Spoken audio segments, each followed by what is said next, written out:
Buenos días. Después de esta amable presentación voy a comenzar a hablarles de este tema. Bueno, a manera de introducción, les diré que los diferentes planteamientos en torno a las relaciones, el alma y el cuerpo, el espíritu y la materia, lo psíquico y lo somático, la mente y el cerebro, son variaciones de un mismo problema, que es la relación que existe entre la conducta y la base biológica de la misma.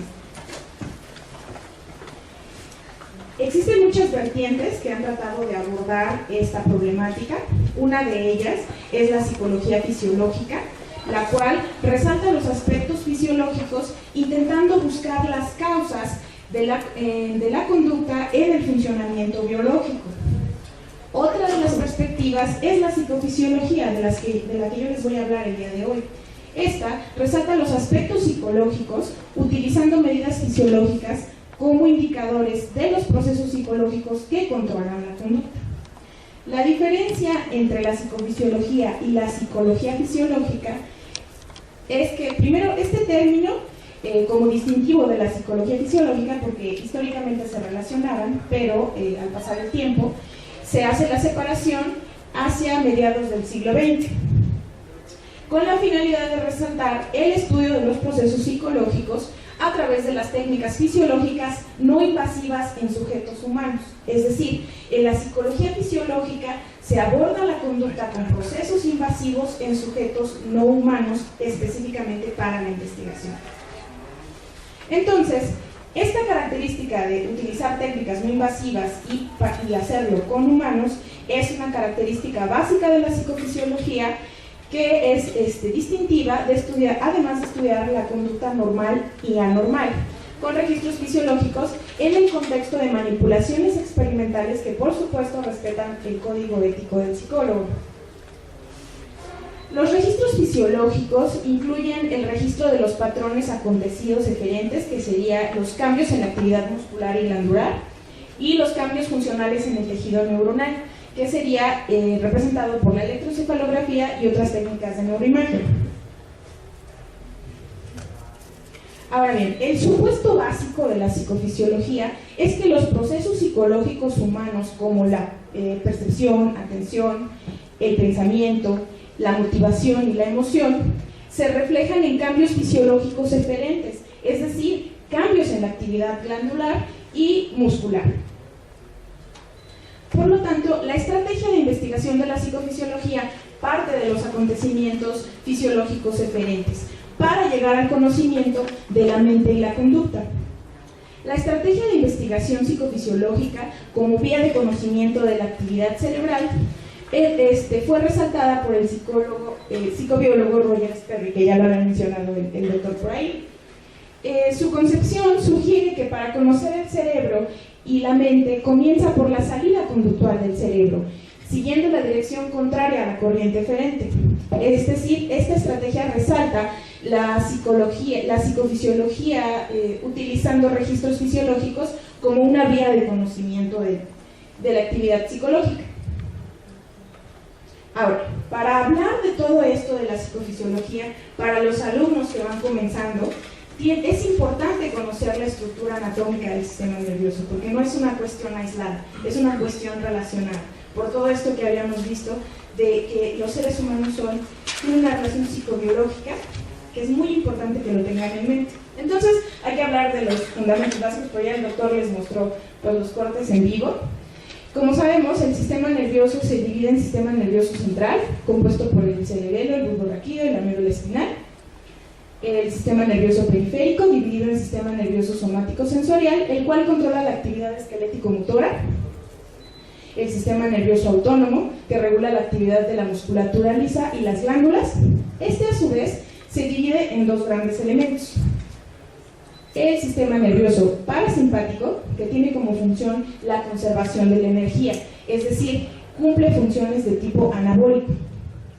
Mientras que el sistema parasimpático cumple una función de movilización y gasto de energía. Estos dos sistemas siempre van a trabajar bajo una regulación homeostática. Cuando uno entra en función, el otro descansa, para el gasto y el consumo de energía. El sistema parasimpático va a inervar la mayoría de los órganos internos, mientras que el sistema simpático inerva las glándulas endocrinas del sudor, que son las responsables de la actividad electrodérmica, y los vasos sanguíneos, responsables de la temperatura periférica y la vasodilatación y la vasoconstricción. Esto es cuando nosotros tenemos mucho frío, nuestros dedos tienden a estar particularmente fríos. Entonces, ¿qué pasa con nuestros vasos sanguíneos? Nuestros vasos sanguíneos están vasocontraídos, la sangre no está llegando suficiente a las manos, entonces por eso las tenemos frías. Y cuando estamos en otra condición mucho más cálida, los vasos se abren, es la vasodilatación. Entonces, eso es muy particular en las manos. Ahora vamos a hablar de los patrones psicofisiológicos que más regularmente se retoman en la investigación para observar su relación con determinados fenómenos psicológicos. Se ha evaluado la temperatura periférica, el ritmo cardíaco o electrocardiografía, la tensión muscular o electromiografía, la conductancia de la piel, que es la actividad electrodérmica, es decir, que tanto sudan nuestras manos. También se han evaluado los movimientos oculares, la respiración e incluso la salivación. Yo les voy a hablar de los 4 primeros. Vamos a comenzar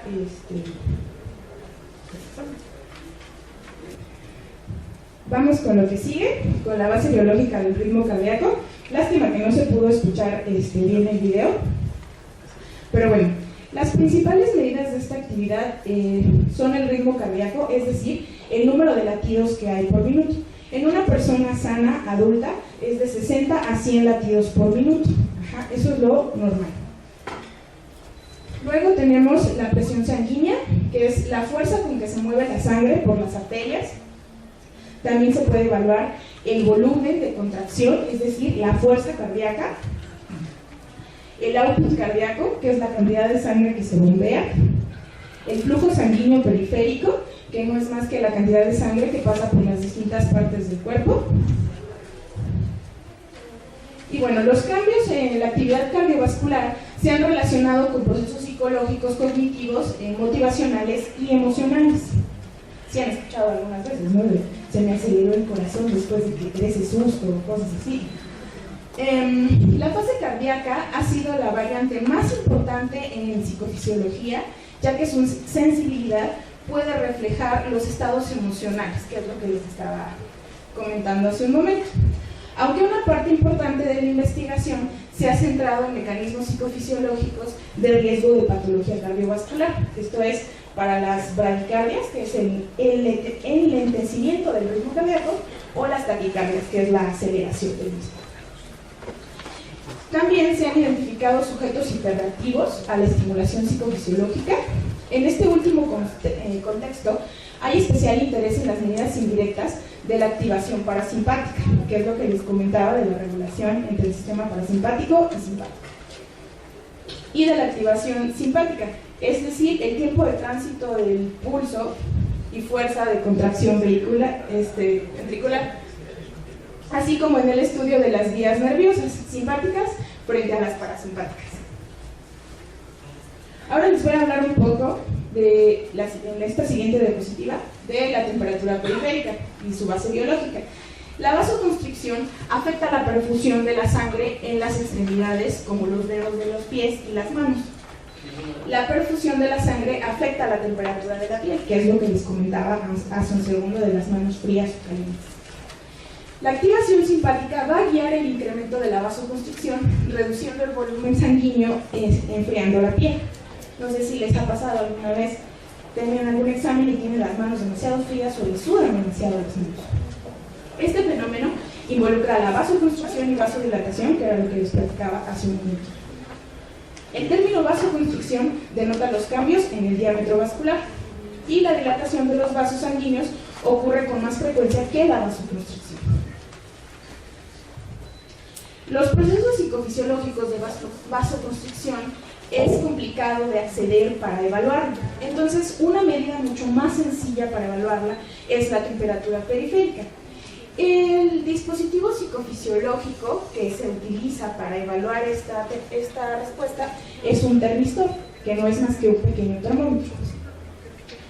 Una unidad de temperatura categóricamente diferente de una unidad de diámetro vascular que se utiliza enfatiza que solo los accesos indirectos a la vasoconstricción son posibles en la evaluación psicofisiológica.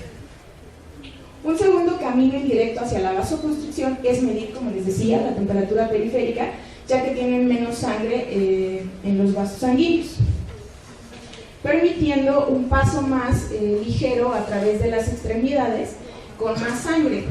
Esto es ir de la piel roja a la piel mucho más, de la piel más oscura a la piel más clara. Si ustedes ponen una lámpara a través de su mano, van a alcanzar a ver que se ve pues, más roja. Bueno, la variación en la intensidad de la luz que se utiliza de un sensor especial para ver es resultado de la señal eléctrica que indica la variación en el volumen sanguíneo. Aquellas extremidades donde son más oscuras es donde corre más sangre, y aquellas extremidades donde son más rojas es donde vemos menos irrigación. Ahora, en esta siguiente diapositiva vamos a hablar de la base biológica de la actividad electrodérmica. La base biológica de la actividad electrodérmica de la piel se encuentra en la actividad de las glándulas secretas del sudor que se hallan distribuidas por toda la superficie del cuerpo. Las glándulas secretas se distinguen de las glándulas endocrinas en que las primeras difunden el producto que se agregan en el exterior del cuerpo a través de un tubo secretor, mientras que las glándulas lo hacen directamente a la sangre. Las glándulas secretas se distinguen en las apócrinas en su distribución corporal. Las apócrinas solo existen en las axilas y el pubis, y en su funcionamiento interno. Las apócrinas no funcionan bajo control directo del sistema nervioso. Ahora bien, las glándulas secretas son sencillas estructuras tubulares con una parte secretora situada justo debajo de la dermis, un conducto que atraviesa la dermis y una parte final del conducto que se abre en un pequeño poro en la superficie de la epidermis, como vemos aquí en la figura. La actividad de las glándulas sudoríparas es un proceso psicofisiológico de acceso indirecto. No podemos decir si una glándula del sudor está encendida o apagada, porque no es como un switch, o para que nos indique que el sudor se está secretando. Sin embargo, el sudor contiene sales que ayudan a la conductividad, que hacen más sudorosa y conductiva la piel que cuando está seca. Todos saben que por excelencia el agua es un excelente conductor de la electricidad. Entonces, eso mismo pasa con nuestras manos. Por lo tanto, la conductancia corresponde a la actividad de las glándulas sudoríparas, es decir, qué tanto mis manos están sudando y qué tan conductivas están siendo en ese momento. Un dispositivo de conductancia aplica una muy pequeña presión eléctrica de voltaje. Claro que no es que vaya uno a medir a los pacientes y los pacientes vayan a decir ya me electrocutó, no. Característicamente en la superficie de los dedos en la palma de la mano y mide la cantidad de corriente eléctrica que pasa por la piel o que ésta permite pasar. La magnitud de esta corriente es una indicación de que la sudoración está extendida en unidades de conductividad eléctrica, llamadas mOS, que es la unidad por excelencia con la que vamos a medir conductancia de la piel. Aquí nuevamente una unidad eléctrica sirve como una medida indirecta de un fenómeno fisiológico, que es la actividad de las glándulas sudoríparas. Esto explica por qué podría parecer extraño que la actividad de las glándulas sudoríparas es medida en una unidad eléctrica. Ahora hablemos de la base de la biológica de la actividad electromiográfica. La actividad eléctrica de las llamadas unidades motoras, discúlpame pero casi no alcanzo a ver, ¿me podrían apagar la luz, por favor? Es que enfoquen su imagen, no se ve para los diferencias. Ah, ok. Bueno, entonces les voy a hablar de las unidades motoras.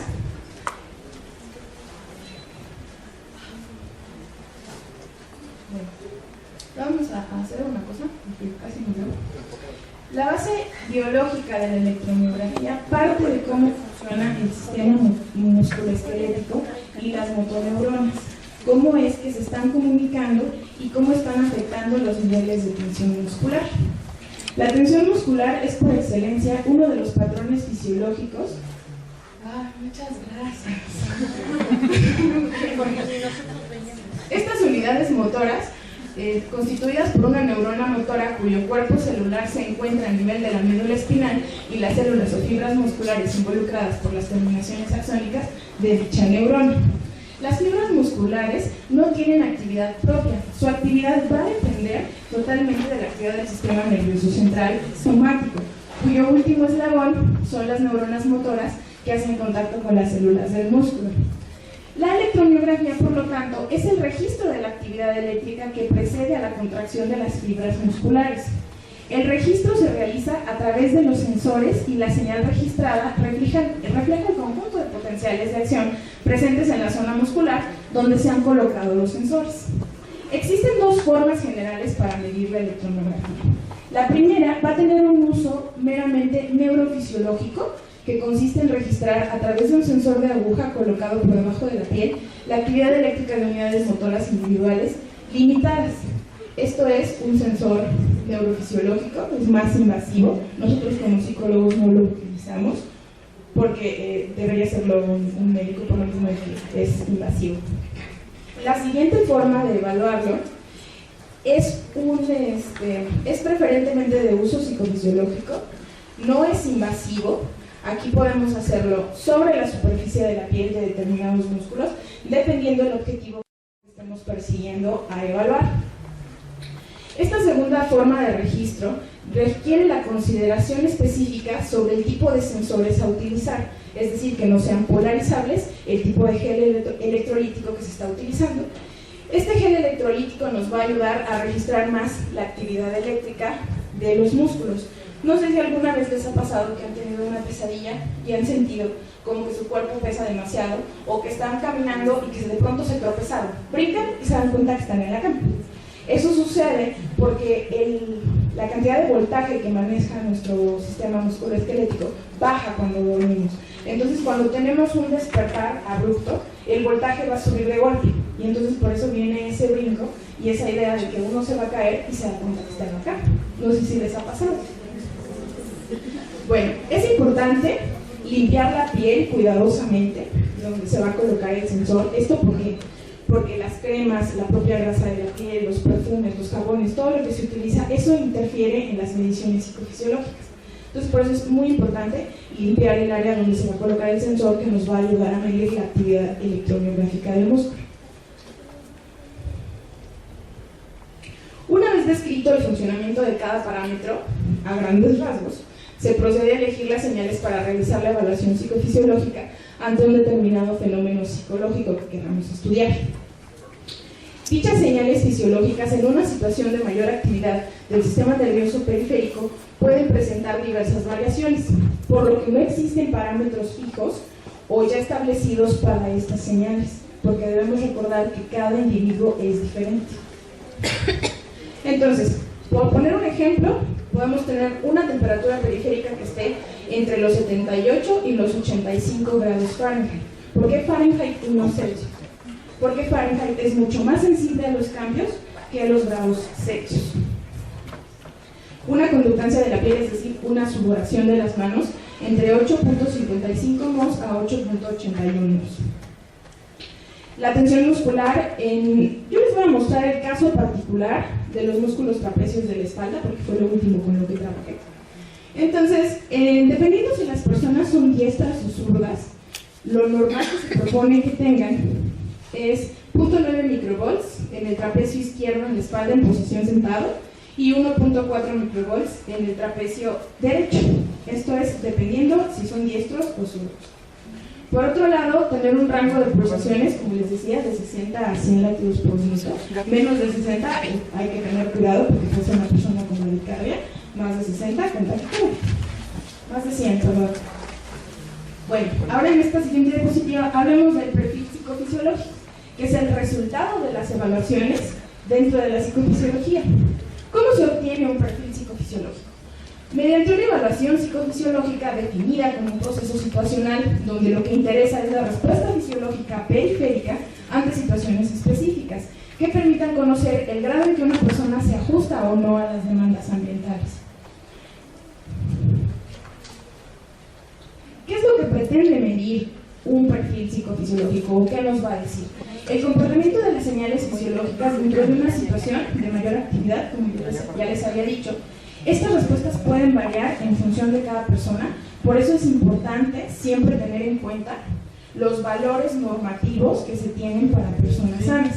Desafortunadamente en México no tenemos una base de datos que podamos decir estos son los niveles de tensión muscular entre los mexicanos. Estos niveles que se manejan evidentemente son sacados en el extranjero con otro tipo de personas en otra situación y en otras condiciones. ¿Por qué les remarco esto?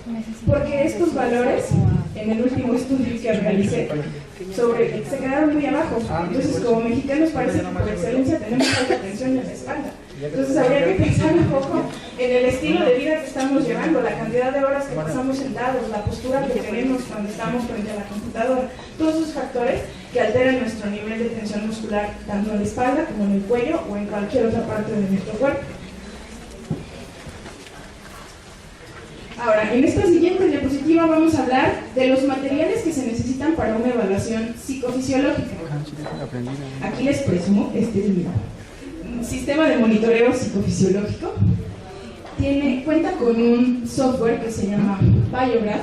Este software nos va a permitir monitorear en tiempo real. Es un Pro con 2, aquí lo ven. Es muy chiquito, pero poderoso para medir las señales. Este equipo de monitoreo psicofisiológico de biorretroalimentación en tiempo real cuenta con 2 canales capaces de englobar un amplio rango de medidas fisiológicas. Son 2 canales para la obtención de datos, que se puede hacer en una muestra de 256 y 32 datos por segundo, reflejados en precisión y objetividad. La recolección de información mediante fibra óptica es por la interfase USB, que está por aquí. Cuenta con una calibración interna que asegura la calidad de la señal, que no estemos midiendo ruido, captura datos en tiempo real directamente de la tarjeta de memoria hacia la PC. Y nosotros podemos ver en tiempo real cómo se está comportando la respuesta fisiológica de nuestro paciente o nuestro participante en un proyecto. En la siguiente, vamos a hablar de los campos de aplicación de este procedimiento psicofisiológico. Se ha utilizado recurrentemente en el dolor, en la parálisis facial, el estrés, la ansiedad y los trastornos de la conducta alimentaria. Platicándoles particularmente de 2 situaciones en las que yo académicamente he participado, está la parálisis facial y los trastornos de la conducta alimentaria. En el caso de parálisis facial, cuando yo me formé como licenciada en psicología, trabajé en un laboratorio de psicofisiología aplicada en Ciudad Universitaria, en la Facultad de Psicología. Ahí lo que se hacía era trabajar con pacientes que venían de una cirugía por algún determinado tumor y en esa cirugía quedaban bien del tumor, pero el problema es que a veces en la cirugía se pasaban a llevar las conexiones del nervio facial, que es por excelencia el que controla nuestros movimientos, las gesticulaciones y la forma en la que movemos el rostro, porque nuestro rostro es un grupo muscular muy importante, aunque pensemos, no, pues solo vemos, sonreímos o le hacemos ojitos al vecino, pero eso tiene funciones específicas gracias al nervio facial. Entonces, cuando este nervio se daña, las personas no pueden cerrar los ojos o no pueden abrirlos, no pueden inflar los cachetes, no pueden hacer algo tan sencillo como juntar los labios para simular silbar. Entonces, cuando llegaban al laboratorio, se les hacía una entrevista inicial para ver de dónde surgió su problemática, de dónde surgió su parálisis, qué tipo de parálisis tenían. Posterior a la entrevista se les hacía una evaluación inicial con aparatos como los que les mostré para tener una línea base inicial, supongamos, del nivel de fuerza muscular que tenía en su rostro. Una vez que teníamos esta línea base inicial de la fuerza que tenía en el rostro, sabíamos hacia dónde teníamos que llevar al paciente y qué ejercicios le teníamos que dar para que ejercitara nuevamente sus grupos musculares del rostro. Es decir, es como empezar a correr, pero ir poco a poco. Primero 5 minutos, luego 10 minutos y así, hasta recuperar el movimiento. Entonces, los pacientes, después de esa sesión inicial, se iban a su casa a hacer unos ejercicios durante toda una semana, regresaban posteriormente a la primera sesión de evaluación psicofisiológica, donde nosotros veíamos si esos ejercicios estaban dando resultados. Y entonces íbamos evaluando sus niveles de tensión muscular, al grado de que los pacientes llegaban a recuperar la movilidad en el párpado hasta un 80%. Pero esto que les estoy comentando deben tener en cuenta que los tratamientos de los pacientes para que recuperen su salud tienen diferentes eslabones. Y el elemento psicofisiológico que nosotros podemos conocer como psicólogos es un eslabón más que contribuye a la recuperación de la salud de los pacientes. No podemos decir que solamente nuestros tratamientos psicológicos van a sacar al paciente adelante. Es importante enfatizarle al paciente que debe seguir con sus tratamientos médicos, porque todo es un tratamiento multidisciplinario para recuperar la salud. Entonces, hay que combinar la parte médica con la parte psicológica, para poder sacar adelante a nuestros pacientes. No solamente en la visión psicofisiológica, sino en la visión como psicólogos en general. Porque solamente estamos aportando un poco, no queremos aportar en cosas que no sabemos, ¿no? El otro caso es el caso de los trastornos de la conducta alimentaria, con el cual yo me doctoré. Particularmente lo que yo trabajé fue este fenómeno que se ha estado dando socialmente de cómo el ideal de delgadez, cómo el ser delgado es símbolo de eso, es símbolo de me va a ir bien, voy a ser bonito y entonces si soy delgado soy feliz. Entonces lo que yo evalué fue si había un componente fisiológico que estuviera por ahí inmerso en este proceso que tienen las mujeres que están particularmente afectadas por este ideal de delgadez, observar si existía un patrón fisiológico que se pudiera trabajar con él y poder hacer una pequeña aportación a todo lo que les decía del tratamiento eslabonado con estas pacientes. Entonces yo trabajé esa relación en 3 grupos. En un grupo de mujeres sanas, un grupo de mujeres que presentan síntomas pero todavía no tienen el trastorno, y un grupo de mujeres que ya tienen instaurado el trastorno y que ya se encuentran en una clínica. Entonces, lo que yo encontré es que estos patrones fisiológicos se presentan dentro de los rangos de normalidad. ¿Y eso a mí qué me dice? Me dice que una pequeña presentación de un estímulo en aislado no me va a reproducir el fenómeno que está sucediendo allá afuera, que está revestido de muchos factores socioculturales. Entonces, es importante tener en cuenta que el elemento psicofisiológico nos sirve para ver qué hay en la base biológica de esa conducta, qué está pasando en ese fenómeno psicológico, que yo puedo verlo a nivel objetivo y a nivel biológico con un paciente, y cómo poder formular nuevos tratamientos que le ayuden al paciente en la recuperación de su salud. Estos son 2 ejemplos muy breves y a muy grandes rasgos de las aplicaciones de la psicofisiología. Pero existen muchas vertientes dentro de este mismo campo y dentro de las neurociencias propiamente.